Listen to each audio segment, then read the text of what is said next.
खुशामदीद, आदाब, good morning, अस्सलाम वालेकुम। आप सबको हमारी तरफ से हो। आज हफ्ते का तीसरा दिन बुधवार है, 8:35 का वक्त हुआ चाहता है। 10 जुलाई है और मुहर्रम अल हराम की तीसरी तारीख है। उम्मीद है कि आप सब खैरियत से होंगे। और आज की नशरियात में आपने हमारे साथ टीवी पर तो ज्वाइन कर लिया है, घर बैठे आप हमारे साथ ज्वाइन कर चुके हैं। और अगर आप बैरून रियासत जा रहे हैं, बैरून मुल्क जा रहे हैं, तो याद रखिएगा आप अपनी मनपसंद चैनल हर घर की आवाज़ गुलिस्तान न्यूज़ को वहाँ पर भी देख सकते हैं। सेटेलाइट पर तो ऑलरेडी अवेलेबल है, लेकिन हमारी राब्ता site Facebook, YouTube, Twitter, Instagram को और हमारी ऑफिशियल वेबसाइट www.gulistanNewsTV.com या .in पर भी आप लॉगिन, शेयर और सब्सक्राइब कर सकते हैं। खबर से बाखबर रह सकते हैं और अपना फीडबैक हम तक जा सकते हैं। फिलहाल आपको बताते चले कि आज के अहम तरीन मौज़ूआत में जहां मौसम के बदलते करवट के हवाले से खबर बताएंगे, फिर दो बड़े अहम पेशरफ्त हो रही हैं, एनकाउंटर्स हो रही हैं, उस पर गुफ्तगू थोड़ी सी करेंगे क्योंकि कुछ डेवलपमेंट्स हो रही है। दिल्ली से लेकर जम्मू कश्मीर की सियासत पर भी नज़र रखेंगे। कांग्रेस और बीजेपी क्या कुछ कर रही है उस पर हमारी नज़र है, वो आपको बताएंगे। और फिर इंतजामी अमूर चलाने वाले अफसरों की तरफ से रात देर गए कुछ मजीद अहकाम जारी किए हैं। वो अहकाम किस तरीके से बेहतर साबित हो सकते हैं उस पर भी बात करेंगे। तजिया होगा, तबसरा होगा और खबर तय तक आपके रखने की कोशिश करेंगे। आपने ज्वाइन किया जी सलाम जेके को, गुलिस्तान न्यूज़ के मॉर्निंग शो को, तो हम आपको बताते चलें कि वक्त हो गया है कि हम आपको बताते चले कि हिस्ट्री ऑफ द डे में आज क्या कुछ है। यानी जो अहम तरीन वाक़ात होते हैं उनमें चंद वाक़ात हर दिन सुबह 8:35 के फ़ौरन बाद आपके सामने रखते हैं आसिफ रशीद। आज भी जम्मू स्टूडियो में मेरे साथ मौजूद है आसिफ, जो प्रोग्राम का आगाज़ करेंगे हिस्ट्री ऑफ द डे से और उसके बाद सब छोटी बड़ी खबरों पर एक नज़र डालते हैं। खुशामदीद, गुड मॉर्निंग, बहुत बहुत शुक्रिया, इस्तकबाल, आप सबका बहुत बहुत स्वागत। 8:38 हुआ चाहते हैं स्टूडियो की घड़ियों में। Program history of the day के साथ शुरू होगा।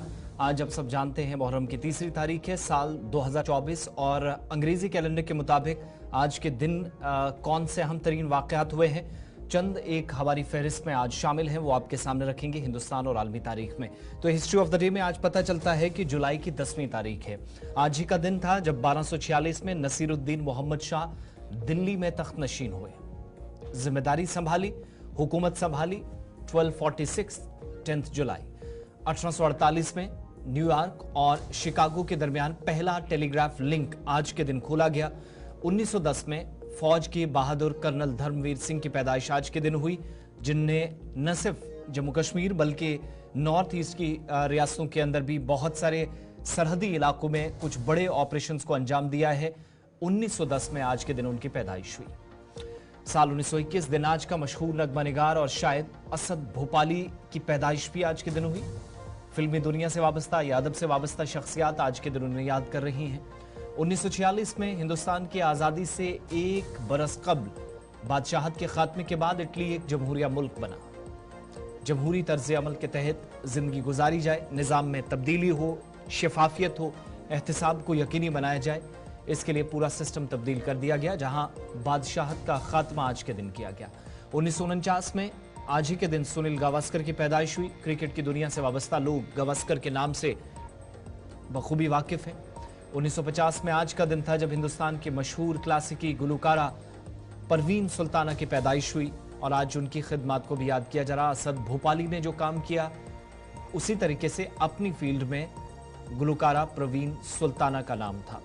1964 में ग्वालियर के अंदर खवातीन एनसीसी ऑफिसर ट्रेनिंग एकेडमी का क़याम अमल में आया।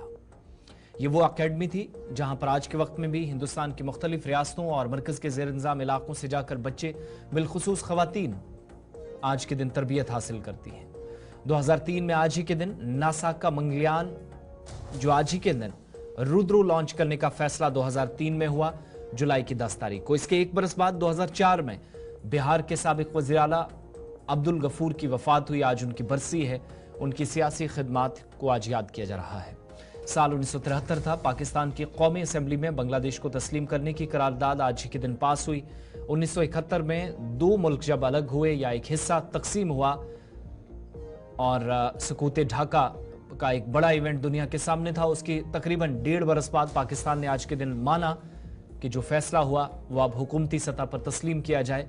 1973 में एक करारदाद कौमी असम्बली में आई और तस्लीम कर लिया गया। साल 1991 बोरिस येल्सिन रूस के पहले मुंतखब सदर के तौर पर ओहदा संभालने वाले एक और अहम तरीन शख्स आज के दिन बने।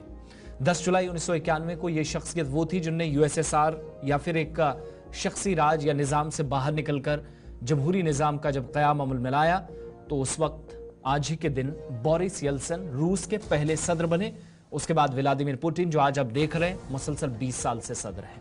ये हिस्ट्री ऑफ द डे में चंद अहम तरीन वाक़यात थे, बड़ी बातें थी। इतिहास के पन्नों को जब हमने उल्टा तो पता चला आज के दिन बड़ी बातें हैं, लेकिन चंद अहम तरीन वाक़यात, जैसे मैंने शुरुआत में कहा, वक्त कम होता है, हमारी और आप सबकी नॉलेज में ज़्यादा से ज़्यादा इजाफा हो, मालूमात हम तक पहुँचे, ये कोशिश रहती है। अब आगे बढ़ेंगे, शुरुआत खबरों के साथ होगी। आज के दिन की मुनासबत से हिस्ट्री ऑफ द डे में चंद अहम तरीन वाक़यात आपके सामने रखे हैं, यहाँ से आगे बढ़ेंगे और शुरुआत खबरों के साथ करेंगे। सबसे पहले अपडेट आपको मौसम पर देते चलें।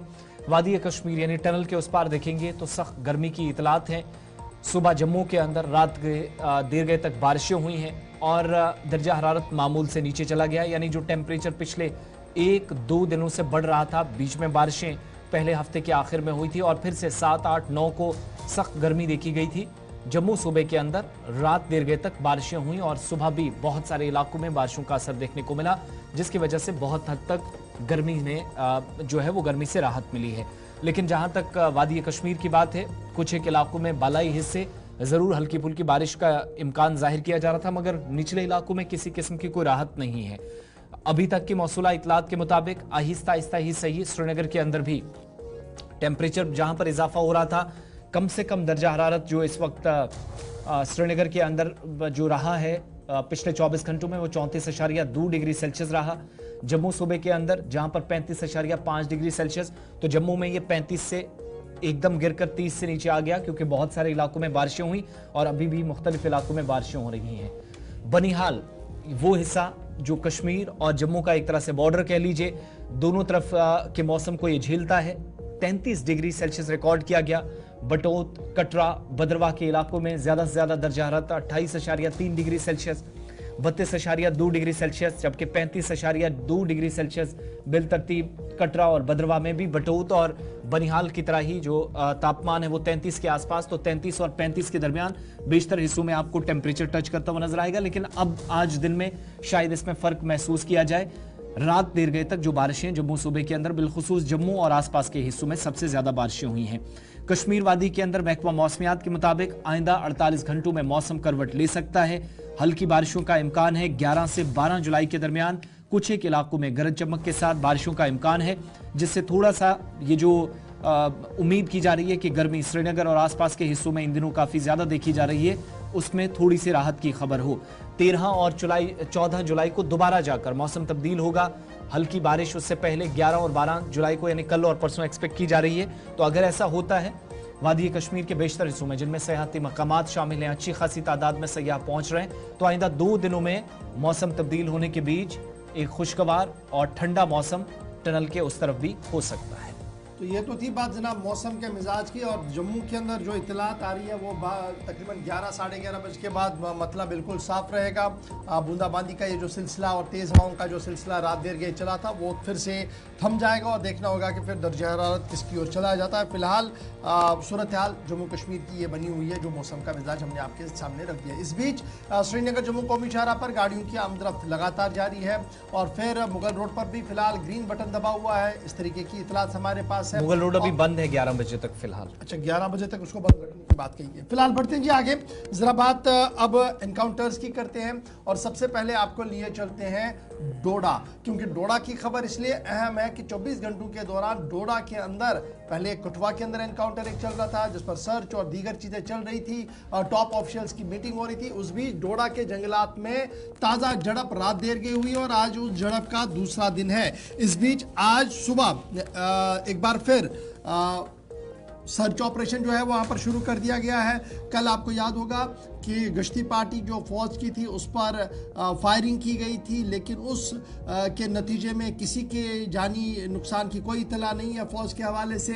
ताहम जो ही ये वहाँ पर एनकाउंटर हुआ, जो ही ये झड़प हुई, तो आसपास के वसी इलाके का जो जंगल का एरिया है उसको स्कीज किया गया, उसको सराउंड किया गया, मजीद इजाफी कुंभक रवाना कर दी गई और इस वक्त वहाँ पर यह सर्च ऑपरेशन जो है वो लगातार चल रहा है। इस बीच जो इतलात हमारे पास आ रही है कि कठुआ के बाद जिस तरीके की सूरत हाल डोडा के अंदर बनी हुई है। इस पर जो फौजी ज़राया हमें कंफर्म कर रहे हैं कि एक वसी इलाके का इसलिए ऑपरेशन किया गया है क्योंकि जो ज़राया से इतलात है कि मकामी तौर पर 2 या 3 लोगों को स्पॉट इस इलाके के अंदर किया गया था और उसके बाद ही ये ऑपरेशन जो है आज दोबारा शुरू किया गया। हेलीकॉप्टर सर्विस से भी यानी पैराट्रूपर्स को शूटिंग किया गया इस इलाके के अंदर, उन्हें नीचे डाला गया है पैराट्रूपर्स को। फिर उसके साथ साथ हेलीकॉप्टर से दूर दराज इला ये जो जंगल का इलाका है यहाँ पर नज़र रखी जा रही है।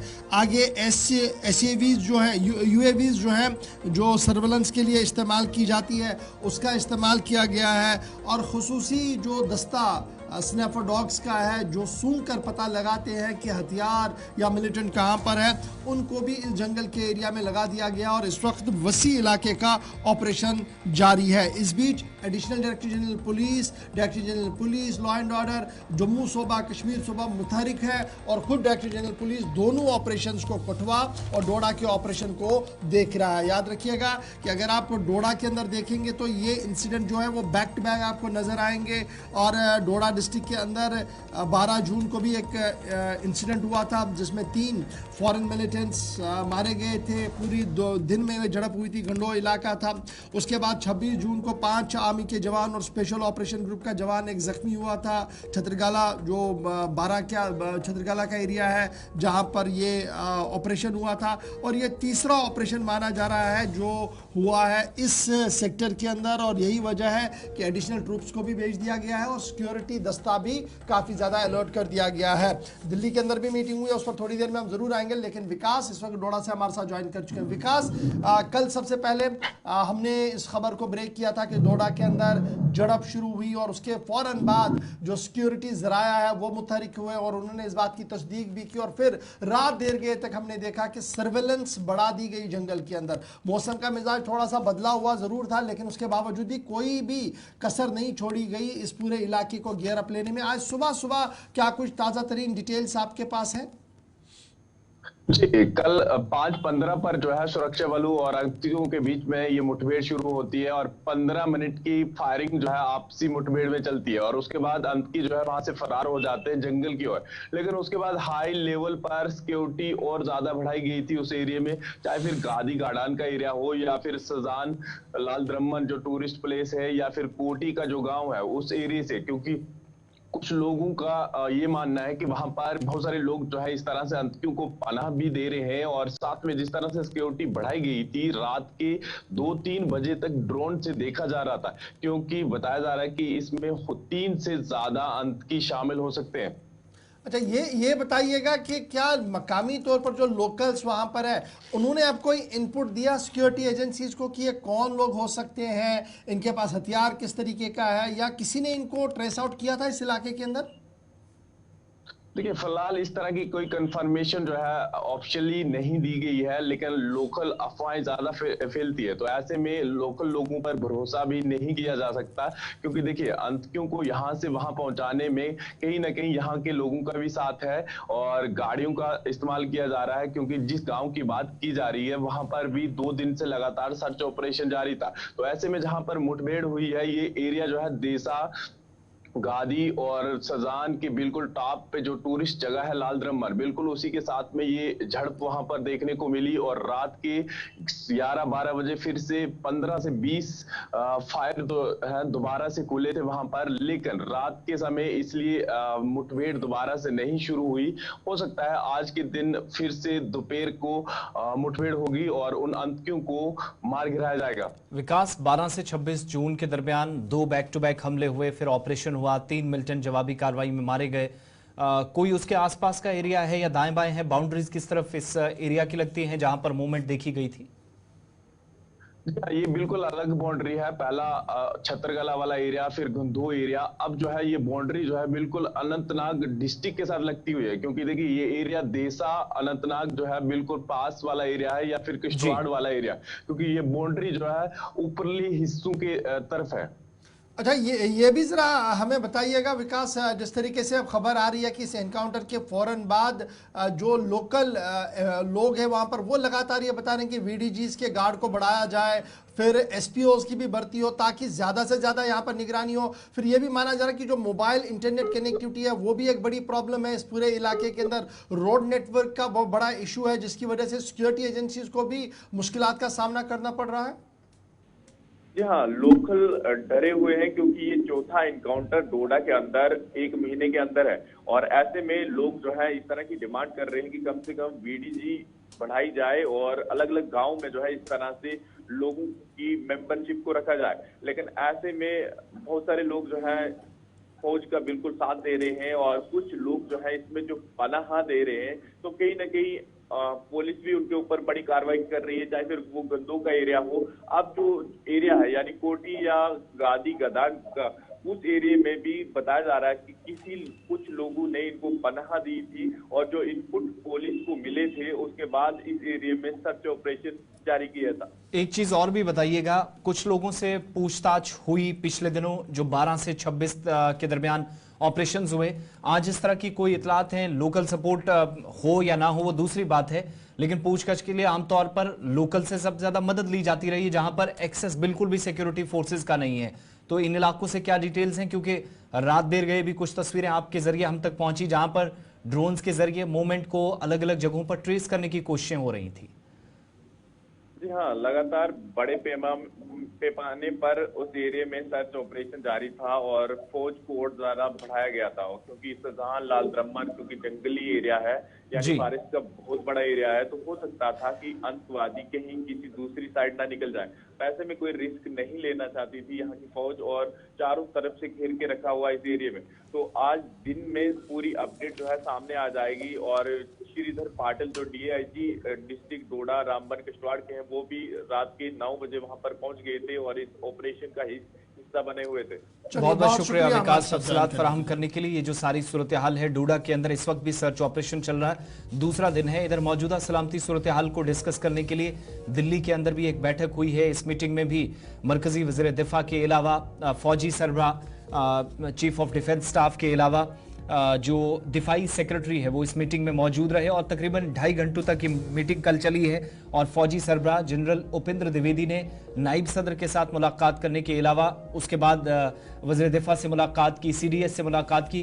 तो एक तो नॉर्थ ईस्ट वाली जो बॉर्डर पोजीशन इस वक्त है वो भी सूरत हाल पर डिस्कशन हुआ है, लेकिन कल जो पॉइंट ऑफ डिस्कशन था दिफाई ज़राए के मुताबिक इस मीटिंग में वो रहा है जम्मू कश्मीर, जहां पर 4 मुख्तलिफ मकामात पर कठुआ, रियासी, राजौरी, पुंछ और ये जो इस वक्त डोडा ऑपरेशन चल रहा है ये कार्रवाइयां चल रही हैं। इस दौरान कैसे ऑपरेशंस को इंटेंसिफाई किया जाए और मुस्तकबिल की हिकमत अमली क्या होगी, दिल्ली से हो सकता है कि आज और कल कोई मजीद प्लान बनकर सामने आए। इस ताल्लुक से गुफ्तगू तकरीबन 2.5 घंटों तक हुई। फिर कल की जब हम बैठक की बात करें तो कल ही ये फैसला भी लिया गया कि ये जो दोबारा से एनकाउंटर्स हुए इसमें एनआईए भी असिस्ट करेगी जम्मू कश्मीर पुलिस को। केस तो ऑलरेडी आप पुंछ राजौरी का देख ही रहे हैं, लेकिन इसको असिस्ट करेंगे और यहाँ पर कल स्पेशल टीम्स को भी रवाना कर दे। फिलहाल बढ़ते हैं जी आगे, जरा बात कठुआ की भी आपके सामने रखते हैं। कठुआ ऑपरेशन भी लगातार जारी है और कठुआ ऑपरेशन में कुछ मजीद बातें सामने आ रही हैं और इब्तिदाई खबरों के मुताबिक 4 इंतहा पसंद या मुसल्लह अफराद थे जिन्होंने कठुआ के अंदर ये इंसिडेंट पे इसमें हिस्सा लिया है और उनके साथ साथ 2 गाइड्स भी थे जिन्होंने ये पूरा ऑपरेशन जो है फैसिलिटेट किया है। इस तरीके की बातें जो है वो सामने आ रही है, मुख्तलिफ ज़राया इस बात की तस्दीक कर रहे हैं और ज़राया ब्लॉग में भी इस तरीके के मज़ामीन और इस तरीके की खबरें जो वो छपकर आ चुकी है। लेकिन कठुआ वाले मामले पर लोकल्स की तरफ से मूवमेंट को स्पॉट किया गया था, लेकिन यहां पर भी वही दिक्कत थी, मोबाइल इंटरनेट कनेक्टिविटी बहुत कम थी जिसकी वजह से मुकम्मल तौर पर जानकारी बर वक्त सिक्योरिटी एजेंसीज को नहीं मिल पाई, जिसकी वजह से वही मॉडस ऑपरेंडी अपनाया गया जो पुंछ राजौरी के अंदर था। पहले गाड़ी के टायर को बस्ट किया गया, उसके बाद 2 साइड से फायर किया गया, जिसकी वजह से कल हमने देखा कि सिक्योरिटी एजेंसीज के जवानों को भी नुकसान उठाना पड़ा है। कठुआ के अंदर डायरेक्टर जनरल पुलिस खुद इसका मुआयना कर चुके हैं, हाई लेवल मीटिंग भी कर चुके हैं और अब इस इलाके के अंदर जिस तरीके से हमने आपको कहा कि डोडा के अंदर वीडीसीज को बढ़ाने और एसपीओज को बढ़ाने की बात हो रही थी, यहां पर भी मकामी आबादी ने इसी तरीके की बात कही है। लेकिन बड़ी खबर ये है कि कम्युनिकेशन कनेक्टिविटी एक बड़ी प्रॉब्लम इस एरिया के अंदर है, जिसकी वजह से सिक्योरिटी जवानों को भी नुकसान पहुंचा है।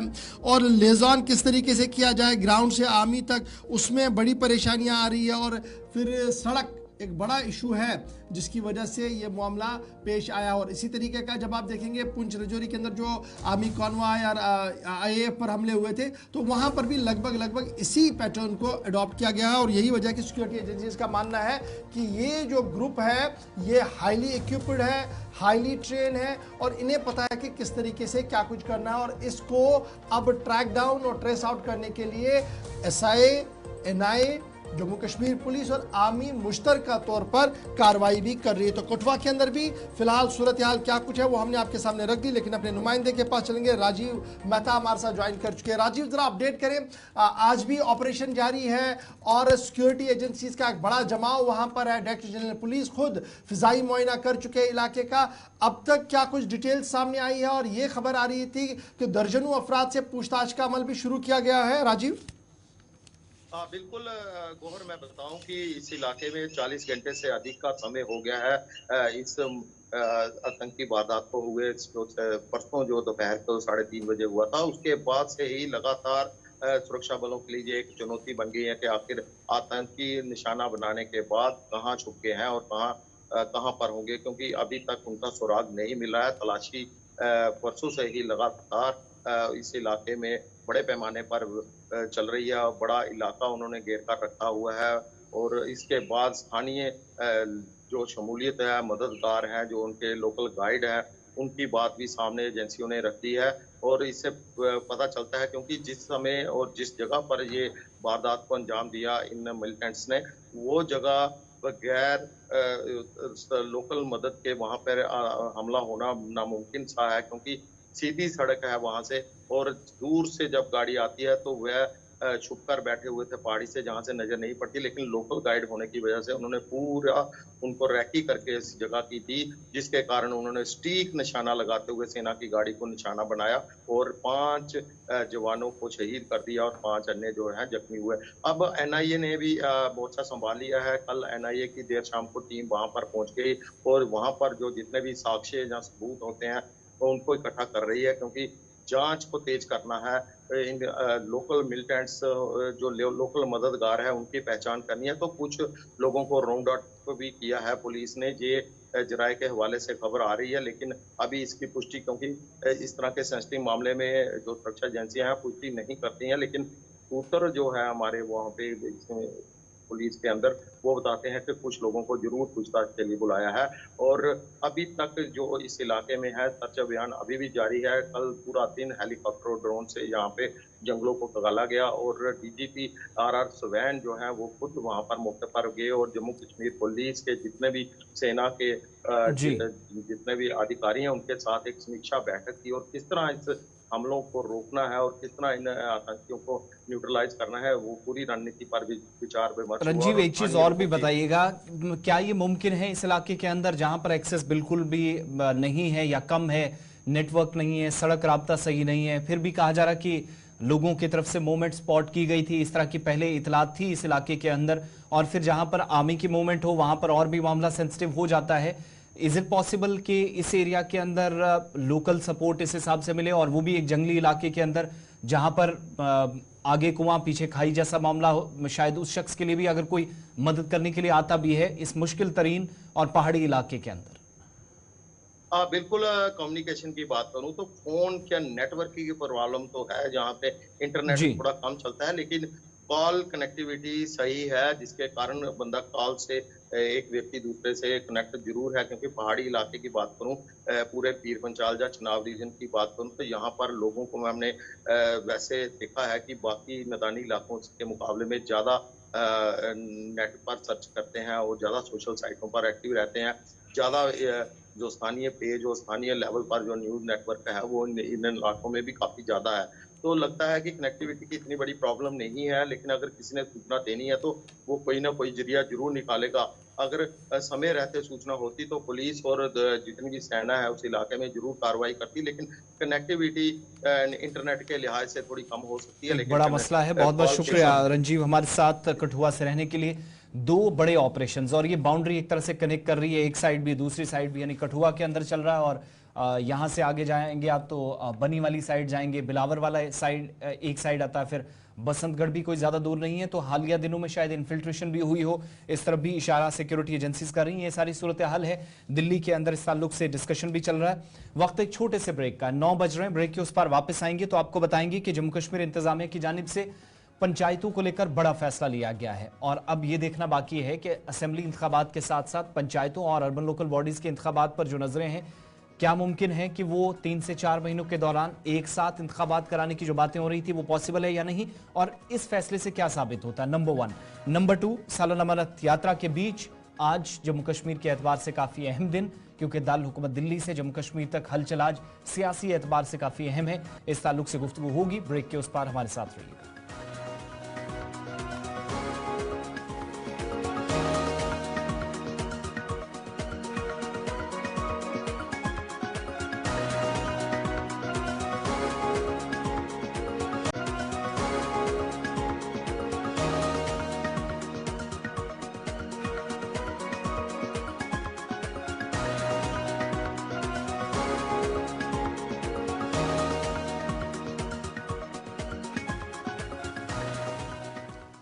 सुबह के 9:03 का वक्त हुआ चाहता है। प्रोग्राम आप देख रहे हैं सलाम जे के दूसरे पड़ाव पर हम आ चुके हैं और वक्फे के बाद ज़रा हम बात करेंगे इंतज़ामी अमूर की, क्योंकि इंतज़ामी अमूर चलाने वाले अफसरान की तरफ से अहकामात जारी कर दिए गए हैं और ये अहकामात इसलिए बड़े इंपॉर्टेंट है क्योंकि दिल्ली के अंदर रवा महीने के दौरान बजट पेश होगा और बजट को लेकर तरक्याती मंसूबे भी पाई तकमील तक पहुंचाने और देही इलाकों के अंदर पंचायतों का एक अहम तरीन रोल बनता है। इसलिए इतलात और ख़बर ये है कि जम्मू कश्मीर इंतज़ामिया ने फ़िलहाल पंचायत एडमिनिस्ट्रेटरों की मियाद मज़ीद बढ़ा दी है।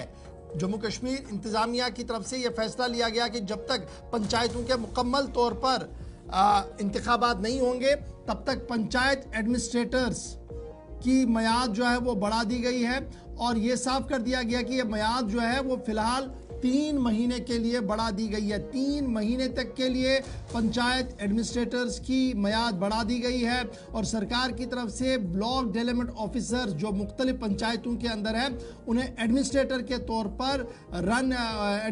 तौर पर तैनात कर दिया गया है और वो पंचायत हलकों की रोज़मर्रा के मसाइल को भी चलाएंगे। टर्म ऑफ पंचायत थी या ब्लॉक डेवलपमेंट काउंसिल्स थी, ये ख़त्म हो गई थी जी 9 जनवरी सन 2024 को, जिसके बाद नए इंतखाबात नहीं हुए और फिलहाल जम्मू कश्मीर इंतज़ामिया ने टेन्योर एडमिनिस्ट्रेटर्स का बढ़ा दिया है और ये पंचायती अफेयर्स मिनिस्ट्री जो है डिपार्टमेंट जो है उनकी तरफ से साफ कर दिया गया कि पंचायत हलकों का जुरिस्डिक्शन जो है उनमें एडमिनिस्ट्रेटर्स की तैनाती जो की गई थी वो फिलहाल 3 महीनों के लिए मज़ीद बढ़ा दी गई है। याद रखिएगा कि 10 जनवरी सन 2024 को सरकार ने बाज़ाब्ता तौर पर ब्लॉक डेवलपमेंट ऑफिसर्स को एडमिनिस्ट्रेटर तैनात किया था ताकि वो रोज़मर्रा का पंचायतों के अंदर पंचायत हलकों के अंदर काम चलाएं और इस ज़िम्मन में फ़िलहाल जो हमारे पास इतलात है कि 1291 पंचायतें और 310 ब्लॉक डेवलपमेंट काउंसिल जो है जिनकी मियाद 9 जनवरी 2024 को मुकम्मल हुई थी वहाँ पर फ़िलहाल मज़ीद 3 महीने के लिए एडमिनिस्ट्रेटर ही काम करेंगे, यानी 3 महीने तक फ़िलहाल आपका चुनाव इन शोबों के अंदर नहीं है, ना पंचायत में है ना BDCs के अंदर है। लगभग इस ऑर्डर के बाद इस तरीके की इशारे जो है वो निकाले जा सकते हैं। 3 महीने के दौरान अगर इंतखाबात हो तो फिर देखा भी जाएगा। तो फिलहाल 3 महीने का कामकाज जो है वो एडमिनिस्ट्रेटर संभालेंगे क्योंकि इलेक्टेड रिप्रेजेंटेटिव्स की नुमाइंदगी इन इलाकों के अंदर, इन खित्तों के अंदर, इन हलकों के अंदर नहीं है जी। ये थी बात एक फैसले की जो फैसला किया गया था और जो हमने आपके सामने रख दिया है। अब ज़रा बात दिल्ली की भी आपके सामने रखते हैं क्योंकि माना जा रहा है कि दिल्ली के अंदर अहम तरीन इजलास है और वो इलेक्शन कमीशन ऑफ इंडिया की तरफ से इजलास तलब किया गया था। याद रखिएगा हमने आपको बताया था कि आज का दिन जम्मू कश्मीर सियासी एतबार से अहम होगा क्योंकि आज तमाम DEOs जिन्होंने अपनी रिपोर्ट कल सबमिट की थी, आज ऑनलाइन मीटिंग होगी। 3 से 4 घंटे का यह इजलास होगा जिसमें इलेक्शन कमीशन ऑफ इंडिया के जिम्मेदार भी मौजूद रहेंगे। 2 बजे से 5 बजे के दरमियान ये इजलास होना है।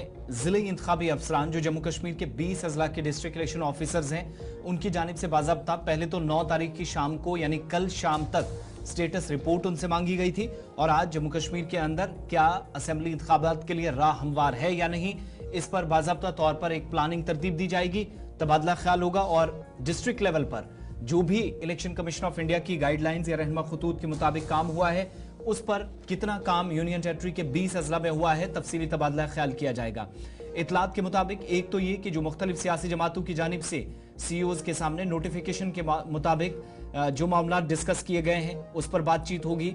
इसके अलावा इलेक्टर्स फोटो आइडेंटिटी कार्ड यानी जो आई कार्ड इशू करने थे उस ताल्लुक से बात होगी। यूनियन टेरिटरी के अंदर 1 जुलाई 2024 तक जो लोग 18 साल या इससे प्लस उम्र के हो चुके हैं उनको एज ए वोटर ऐड करना है वोटिंग लिस्ट में, तो वोटर लिस्ट में उनका नाम रखना है या नहीं रखना है, वजूहात हैं, अगर नहीं रखना तो उसकी वजूहात बतानी होगी, इन चीज़ों पर डिस्कस होगा। इसके अलावा जो इलेक्टोरल रजिस्ट्रेशन ऑफिसर हैं, AROs हैं, EROs हैं, दोनों को बाकायदा तौर पर ECI के नोटिफिकेशन के मुताबिक अगर कोई पोस्ट खाली है तो उसका भी बताना होगा वो क्यों खाली है। फिर घर घर जाकर जो तस्दीक की जा रही है BLOs की जानिब से मुख्तलिफ हिस्सों के अंदर जिनको बूथ लेवल ऑफिसर्स के तौर पर जिम्मेदारी दी गई है, जब से उनकी तकर्री अमल में लाई गई है तो घर घर जाकर तमाम वोटर्स को एक तो वोटिंग लिस्ट में नाम उनका आए, फिर जो लोग इस दुनिया से चल बसे जिनका वोटिंग लिस्ट से नाम काटना है, जिनको शामिल करना है, वो सारी चीजें कल शाम तक की रिपोर्ट के मुताबिक जरा बताते हैं कि दिल्ली के सामने यानी इलेक्शन कमीशन ऑफ इंडिया के दफ्तर तक पहुंचानी थी, वो स्टेटस रिपोर्ट आ चुकी है। लेकिन जो इलेक्शन कमीशन ऑफ इंडिया के सामने या उनके नोटिस में थ्रू सीईओज जम्मू कश्मीर के अंदर पॉलिटिकल पार्टीज ने जो मामलात लाए, जो चैलेंजेस दरपेश थे, उनको भी डिस्कस किया जाएगा। उनके निपटान के लिए क्या कुछ काम मकामी सतह पर किया गया, इस ताल्लुक से बात होगी और ये पॉइंट ऑफ एजेंडा है। फिर बड़ी बात यह है कि पोलिंग स्टेशंस अलग अलग जगहों पर, कुछ सेंसिटिव एरियाज में होंगे, कुछ नॉर्मल एरियाज के अंदर होंगे, सिक्योरिटी बहुत सारे एरियाज के अंदर इस चीज़ का ख्याल रखा जाता है, उस हिसाब से पोलिंग मराकज भी कायम किए जाते हैं। तो पोलिंग स्टेशन और अगर कहीं पर रोटेशन भी करनी है पोलिंग स्टेशंस में, वो प्लान क्या है, रैशनलाइजेशन या रीअरेंजमेंट अगर पोलिंग स्टेशंस की करनी है तो बाकायदा तौर पर इलेक्शन कमीशन ऑफ इंडिया के साथ ये तमाम के तमाम 20 अजला के जो सरबराहन हैं जिनको DEOs के बतौर जिम्मेदारियां इन इलेक्शंस में सौंपी गई है, ये स्टेटस रिपोर्ट के बाद आज फिजिकली वीडियो कॉन्फ्रेंसिंग के थ्रू 20 डिस्ट्रिक्ट हेडक्वार्टर से मीटिंग का हिस्सा होंगे। 2 से 5 बजे तक चीजें डिस्कस करेंगे। और एक तो जो इस वक्त 20 अगस्त 2024 से पहले जो समरी रिव्यू प्रोसेस चल रहा है, जो वोटर लिस्टों की पर नजरसानी इस वक्त की जा रही है, वो काम कितना हुआ है उस पर भी आज ब्रीफिंग टॉप लीडरशिप को, जो टॉप ऑफिशियल्स हैं उनको दिया जाएगा। चलिए, बात ये तो थी कमीशन की जिनके जिम्मे जम्मू कश्मीर और 4 रियासतों के अंदर इंतखाबात कराने हैं रवा साल के दौरान। लेकिन जरा बात बीजेपी की भी करते हैं जिन्होंने कमर कस ली है चुनाव के लिए। इस तरीके की इतलात और खबरें भारतीय जनता पार्टी के हेडक्वार्टर या भारतीय जनता पार्टी जम्मू कश्मीर के दफ्तर से सामने आ रही है। ताहम इतलात ये है कि भारतीय जनता पार्टी इस वक्त जम्मू कश्मीर के हर असेंबली सेगमेंट पर नजर रखे हुए हैं और उन असेंबली सेगमेंट्स के अंदर जहां पर आजाद उम्मीदवार मजबूती के साथ जीत सकते हैं उनके साथ इतिहाद का प्रोग्राम भी बनाया जा रहा है या उन्हें सपोर्ट देने की बात भी कही जा रही है। और साथ ये भी साफ किया जा रहा है कि वोट को कंसोलिडेट करने के लिए और वोटर्स को कंसोलिडेट करने के लिए हम जो हिकमत अमली को तरतीब दे दिया गया है। जहां पर कैंडिडेट मजबूत है तो बीजेपी अपने बलबूते पर, जहां पर कैंडिडेट मजबूत नहीं है तो वहां पर इत्तेहादियों के साथ या उस आज़ाद उम्मीदवार के साथ चुनावी दंगल में उतरा जा सकता है ताकि ज़्यादा से ज़्यादा कॉन्स्टिट्यूंसीज के अंदर बीजेपी और उनके इत्तेहादी कामयाब हो सके। पार्टी ज़राया का मानना है कि भारतीय जनता पार्टी की जो ज़राया उनका मानना है कि एक सिस्टमैटिक जो स्ट्रेटजी बनाई गई है और वो स्ट्रेटजी ये देख रही है कि सूबा जम्मू के अंदर ऐसा पोटेंशियल कैंडिडेट जिनका मुकाबला करना मुश्किल होगा उनको देखा जाए। फिर रैंक 2 वो कॉन्स्टिट्यूंसियां जहां पर मुकाबला सख्त हो सकता है वहां पर देखा जा रहा है। और जम्मू कश्मीर आते आते उन कॉन्स्टिट्यूंसीज के अंदर जहां पर कंसोलिडेशन हो सकती है वहां पर किस तरीके के किया जाए या इत्तेहादियों के साथ आगे बढ़ा जाए, इस हवाले से हिकमत अमली को तरतीब दिया गया है। और इस ज़िमन में आपको याद होगा कि जम्मू के अंदर बैक टू बैक 2-3 मीटिंग्स हुई थी जिसमें जेपी नड्डा साहब भी मौजूद रहे थे, लेकिन अब बीजेपी के मौजूदा सदर रविंदर रैना भी इस ज़िमन में काफ़ी ज़्यादा एक्टिव हुए हैं और इस सिलसिले में पार्टी ने अपनी सरगर्मियों को तेज़ किया है। बीजेपी इतिहाद के लिए भी जा सकती है, प्री पोस्ट अलायंस के हवाले से भी हो सकता है, आज़ाद उम्मीदवारों का भी सपोर्ट लिया जा सकता है या उन्हें सपोर्ट दिया जा सकता है, या किसी न किसी तरीके से जो 50 प्लस का इस बार एजेंडा है उसे पूरा करना है। और पार्टी इस सिलसिले में गियर अप हो चुकी है। दिल्ली से लेकर जम्मू कश्मीर तक सिर्फ इंतजार है इलेक्शन कमीशन ऑफ इंडिया का कि ऑफिशियल नोटिफिकेशन जब जारी होगी। ये थी बात बीजेपी की, जिन्हें यह उम्मीद है कि अब की बार वो सरकार बनाने में कामयाब होंगे जम्मू कश्मीर के अंदर। तहाँ वोटर फैसला करेगा कि क्या कुछ होगा। बढ़ते हैं जी आगे। अब जरा बात एक और कौमी जमात की करते हैं और बात करते हैं कांग्रेस की। कांग्रेस भी पर तोल रही है और कांग्रेस ने जो पर तोले हैं वो इंतहाई अहम है, क्योंकि बीजेपी की तर्ज पर एजेंसीज को हायर किया जा रहा है और वो एजेंसियां तमाम कॉन्स्टिट्यूएंसीज के अंदर कांग्रेस की कारकर्दगी, कांग्रेस की लीडरशिप की कारकर्दगी को परख रही है और हतमी रिपोर्ट वो कहीं ना कहीं कांग्रेस के आला कमान को सौंपेगी। इतलात के मुताबिक नौजवान उम्मीदवार इस वक्त सबसे ज्यादा फाल और मुतहरिक नजर आ रहे हैं एज कंपेयर टू साबिका लीडर्स और साबिका बड़े बड़े नेताओं के। और ये जो प्रोसेस जो जराया हमें बता रहे हैं, ये प्रोसेस पिछले कई दिनों से शुरू कर दिया गया है और बहुत जल्द वो हायरिंग एजेंसी जिसे ये काम सौंपा गया है, बल्कि हमारी इतलात के मुताबिक एक नहीं 3 अलग अलग कंपनियों को यह सौंपा गया है ताकि 3 एनालिसिस रिपोर्ट तमाम 90 की 90 असेंबली कॉन्स्टिट्यूएंसीज की कांग्रेस के पास आए ताकि वो अपना फैसला आगे बढ़ा सके। क्या कुछ है मजीद खबर है, सीधे हम अपने नुमाइंदे के पास चलेंगे। हमारे साथ सईद तजम्मुल ज्वाइन कर चुके हैं क्योंकि कांग्रेस आला क़यादत भी ग्राउंड पर एक्टिवेट नजर आ रही है और इब्तिदाई रिपोर्ट्स के मुताबिक सेकेंड लाइन लीडरशिप जो है वो फर्स्ट लाइन लीडरशिप से कई इलाकों के अंदर मजबूत नजर आ रही है। सईद तजम्मुल अपडेट करें जी, क्या कुछ इतला आपके पास है, क्या कुछ खबर आपके पास है? क्योंकि कल हम बता रहे थे कि आपसी रसाकशी, लीडरों को एक पेज पर लाना, कांग्रेस कमान हाईकमान एक तरफ से कोशिश कर रही है लेकिन एक्टिवेशन उतनी मैदान में नहीं है। अब इतला यह है कि कांग्रेस की मरकजी क़यादत ने दो तीन हायरिंग एजेंसीज को हायर किया है जो मुख्तलिफ असेंबली सेगमेंट्स के अंदर इन दिनों अपना काम शुरू कर चुके हैं।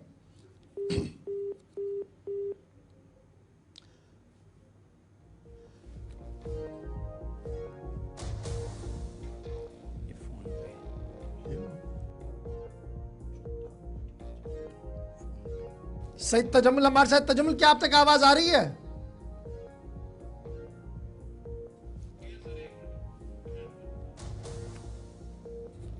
इस वक्त की अहम और बड़ी खबर जो कांग्रेस के जराए से हम आपको बता रहे हैं कि कांग्रेस ने लगभग 2 या 3 एजेंसीज को हायर किया है जो जम्मू कश्मीर के अंदर पोटेंशियल कैंडिडेट्स को ढूंढ रही है और अपनी इब्तिदाई रिपोर्ट लगभग प्रिलिमिनरी रिपोर्ट जो है वो एक एजेंसी ने सौंपी है जिसमें यह कहा गया है कि जो यंग लॉट है, नया लॉट है, वो ज्यादा पोटेंशियल रखता है जी पुराने लॉट से। सीधे तजम्मुल के पास चलेंगे। तजम्मुल, जरा अपडेट करें, कांग्रेस हाईकमान मुतहरिक, अब की बार लीडर्स काफी तकदो कर रहे हैं कि मुझे मैंडेट हो, इसको मैंडेट नहीं हो, और उस आपसी रसाकशी के बीच कांग्रेस ने लगभग 2 या 3 एजेंसियां हायर की हैं जो इस वक्त जम्मू कश्मीर के अंदर काम कर रही है। क्या कुछ डिटेल आपके पास? देखिए इशफाक साहब, जम्मू कश्मीर में कांग्रेस पार्टी क्या कम बैक करेगी, ये एक बहुत बड़ा सवाल है। किसी वक्त में कांग्रेस पार्टी जम्मू कश्मीर में मुस्तकम पोजीशन बनाने में कामयाब हुई थी, लेकिन आहिस्ता आहिस्ता जम्मू कश्मीर पीपल्स डेमोक्रेटिक पार्टी और दूसरी छोटी बड़ी पार्टियां बहुत दूर तक निकल गई और कांग्रेस वही की वही रह गई। अब आइंदा लाएमत तरतीब दिया जा रहा है जिसमें जम्मू कश्मीर कांग्रेस पार्टी के लिए जो प्रोग्राम अभी तक तरतीब दिया गया भारतीय जनता पार्टी के ही तर्ज अमल पर अब जम्मू कश्मीर के असेंबली चुनावों के लिए जो मुमकिन तौर पर अक्टूबर नवंबर में हो सकता है इस साल, उसमें कांग्रेस पार्टी आपकी बार स्ट्रेटेजिक मोड में है। और नंबर 1 ये कि कांग्रेस पार्टी ने जो जम्मू प्रोविंस में, जम्मू सूबे में जो लोकसभा चुनाव में जो कारकर्दगी दिखाई, लगातार तीसरी बार शिकस्त से इन्हें दो चार होना पड़ा। सांबा, कठुआ, रियासी, उधमपुर, यहाँ पर कांग्रेस पार्टी ने बहुत ज्यादा वोट हासिल नहीं किया जिसके गालिबन कई एक वजूहात हैं। इसी तरह से मड छम कॉन्स्टिट्यूंसी का इलाका है जहाँ पर कांग्रेस के सीनियर नेता की खिदमत हासिल होने के बावजूद भी कांग्रेस पार्टी अपना मुस्तकिल तौर पर वोटरान को लुभाने में नाकाम हुई। और ये वजह रही कि सीनियर कांग्रेस पार्टी के लीडरान जहां डोडा और उसके बाद कई एक इलाकों में इस वक्त मुमकिन तौर पर अपने तारुफ की मोहताज हो गई है। इसी तरह से वापस आते आते जम्मू कश्मीर खता चनाब पीर पंचाल में जो कांग्रेस पार्टी का दमखम था, जो जोर था, उसको और ज्यादा बेहतर करने के लिए अब कांग्रेस हाईकमांड ने बीजेपी तर्ज पर यहाँ पर जो गैर सरकारी एजेंसी को हायर किया है, वो कांग्रेस पार्टी से 3 सवाल पूछेगी। एक ये कि जो फर्स्ट लाइन की लीडरशिप है वो क्या पिछले 2-3 डेकेड से क्या वो एक ही कुर्सी पर है, एक ही जगह पर है, क्या उसका मतबादिल, उसका सानी आप तलाश नहीं कर सके। दूसरी बड़ी बात है, क्या यंगस्टर्स को कांग्रेस ने अपनी यूथ विंग तक ही महदूद रखा या उन्हें कॉन्स्टिट्यूएंसी में मैंडेट दिया, या किसी वक्त में जब कॉन्स्टिट्यूट असेंबली हुआ करती थी तो उन्हें अपर हाउस में या राज्यसभा में कितना मौका मिला। कांग्रेस पार्टी अब इस मैराथन में है कि जम्मू कश्मीर में नई पोद जो है, जो कांग्रेस के साथ बिलवास्ता या बिलावास्ता जुड़ी हुई है, उनका एतमाद बहाल किया जाए और सीनियर जूनियर कॉम्बिनेशन के साथ अब इस चुनाव में जाया जाए। लेकिन मुमकिन तौर पर कांग्रेस पार्टी अब की बार जो है वो जूनियर लीडरशिप पे बहुत ज्यादा इन्हिसार कर रही है। अशफाक साहब, ये हिकमत अमली क्या कितना कारगर साबित होगी? क्या एक कांग्रेस लीडर मैंडेट मिलने के बाद पार्टी का साथ छोड़ता है या कंटिन्यू करता है? ये एक बहुत बड़ा सवाल होगा। चलिए, बहुत शुक्रिया सईद तजम्मुल हमारे साथ अपडेट करने के लिए कि कांग्रेस ने हायरिंग एजेंसी को हायर किया है जो ग्राउंड एनालिसिस करके रिपोर्ट कांग्रेस पार्टी को सौंपेगी। कांग्रेस की क़यादत भी अपने अपने तरीके से रिपोर्ट सौंप रही है, लेकिन फिर एनालिसिस करने के बाद ये देखा जाएगा कि किसको कहां पर खड़ा किया जा सकता है। यानी कांग्रेस भी गियर अप हो गई है। नेशनल कॉन्फ्रेंस का हाल हमने आपको पहले ही बता दिया था और पीडीपी थोड़ा सा मोहतात है, लेकिन अंदर खाने तैयारियों में लग चुकी है। छोटा सा ब्रेक होगा जी। यहाँ पर ब्रेक के उस पार आएंगे तो आपको बताएंगे कि जम्मू कश्मीर इंतजामिया ने हसूल अराजी कानून को अब मजीद फाल और मुतहरिक बनाने का अहकाम जारी कर दिया है। आगे बढ़ेंगे तो हेल्थ एंड मेडिकल एजुकेशन में भी एक बड़ा ऑर्डर आया है, लेकिन फिर आपको LOC पर भी लिए चलेंगे, जहां से इंटरनेशनल बॉर्डर पर भी लिए चलेंगे, जहां से खबर यह है कि किसानों ने राहत की सांस ली है। खबर डिटेल के साथ छोटे से ब्रेक के फौरन बाद।